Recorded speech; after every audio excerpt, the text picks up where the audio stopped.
What's going on, guys? What's happening? Happy New Year's. We in 2024, and you know we gonna go into this right. For the past week, I've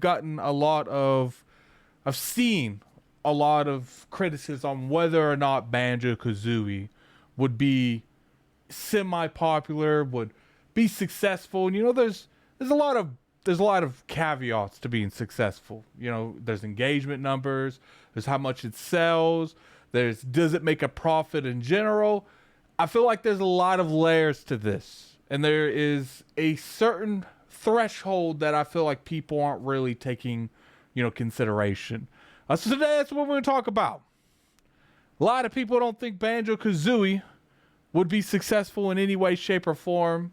They feel like no one's really asking for this. It's just the small minority, and that for the most part, none of this would actually be in any way, shape, or form reward Microsoft in general. Okay, first off, I don't think any of that really matters in the grand scheme of things.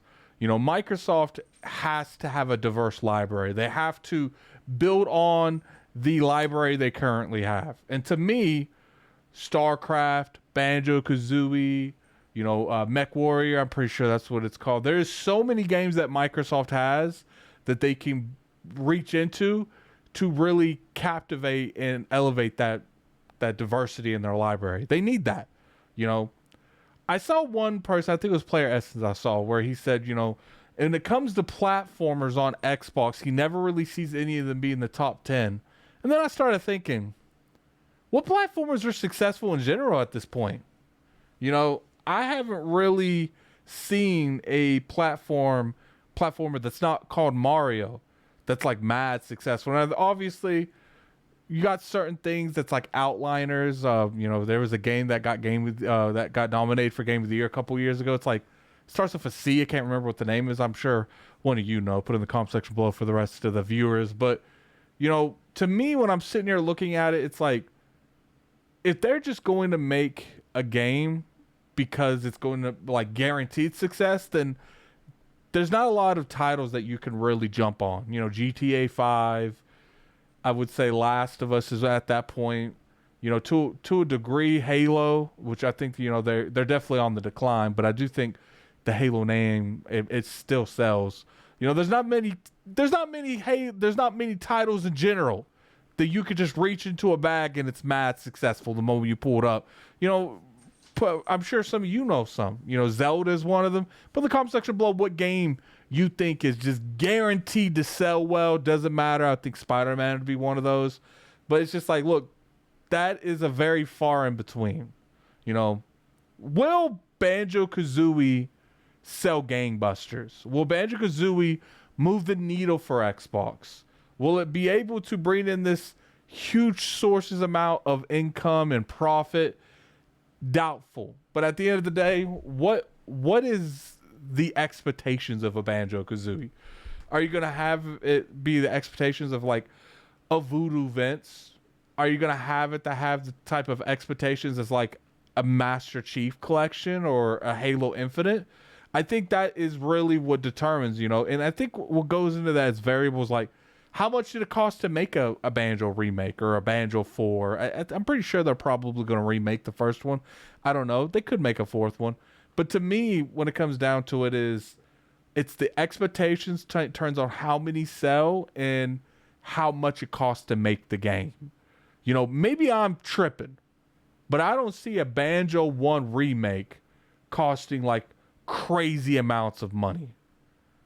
I don't see remaking Banjo is going to put like Xbox in the red or in the yellow, whatever color you guys like using. To me, I see Banjo-Kazooie, and I'm like, this is a pretty relatively mid-sized cheap game that you can come out that's do got an audience. And I do think that, there are certain aspects people would play this game if you did it right. It's got to meet a modern demographic. It's got to have more modern controls than the previous one, and it's got to look nice. That's my overall opinion when it comes to stuff like that. And I think that's fair. But even with all that, let's say we shouldn't bring Banjo-Kazooie back because it's going not to be successful. What's the point in Game Pass?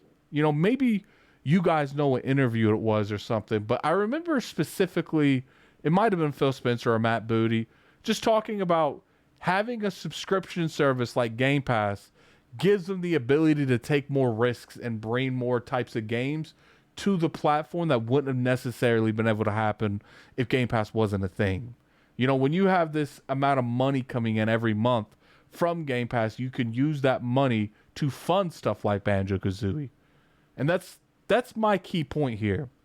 You know, Xbox doesn't need to bring Banjo-Kazooie back for profit-wise. I think there's more things to gain here than just money.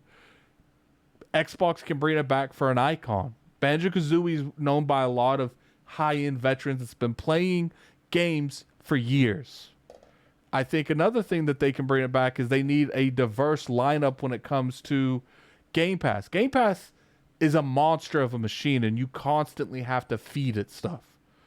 And platformers definitely is in there, but I think we need that on-the-tail next-level platformer.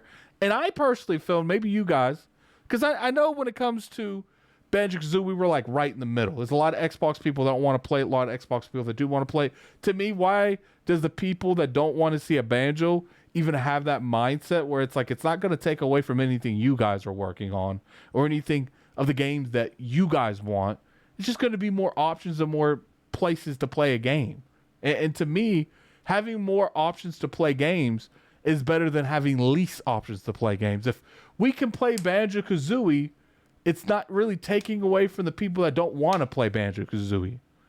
You know, regardless how you feel about the IP, it was a well-loved IP back in the Rare, like, origin days.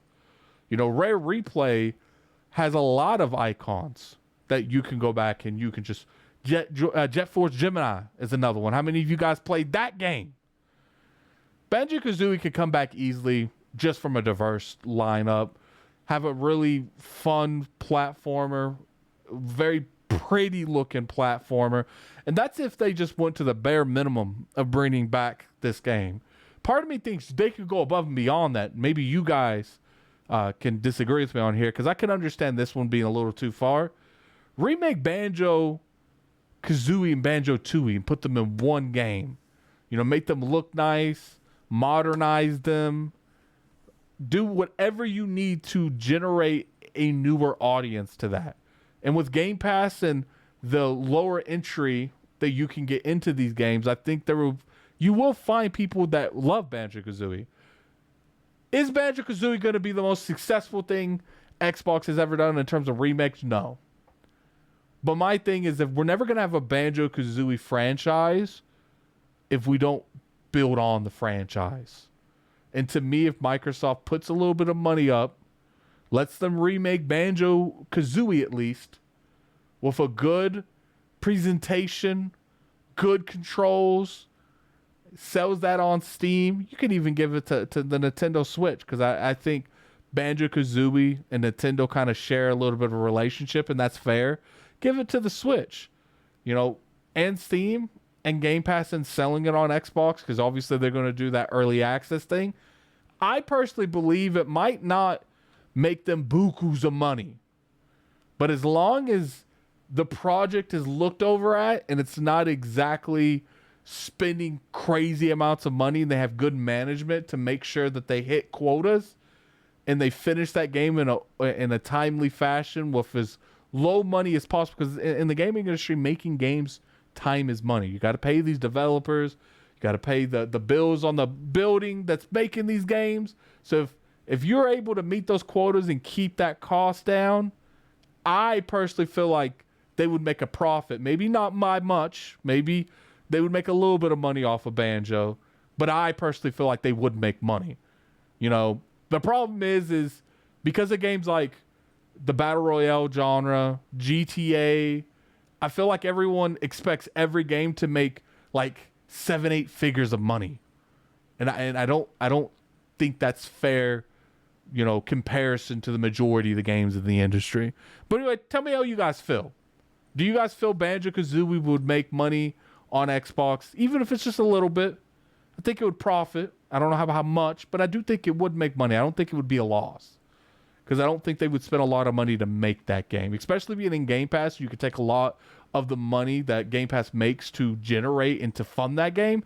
I think it's a no-brainer, because at the end of the day, you put more stuff in Game Pass that people want to play. You fill Game Pass up with a diversity of titles that you want to play, and you give the hardcore fans audience, the people like me, the option to play that game. And that's just my personal opinion on the matter. But anyway, it's like I said, put in the comment section below how you guys feel about this. Do you guys feel Banjo would profit in any way, shape, or form?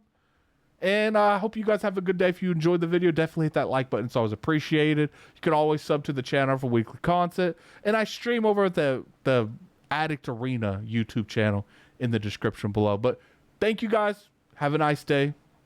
See ya. Banjo-Kazooie, I would lose my mind if that got announced.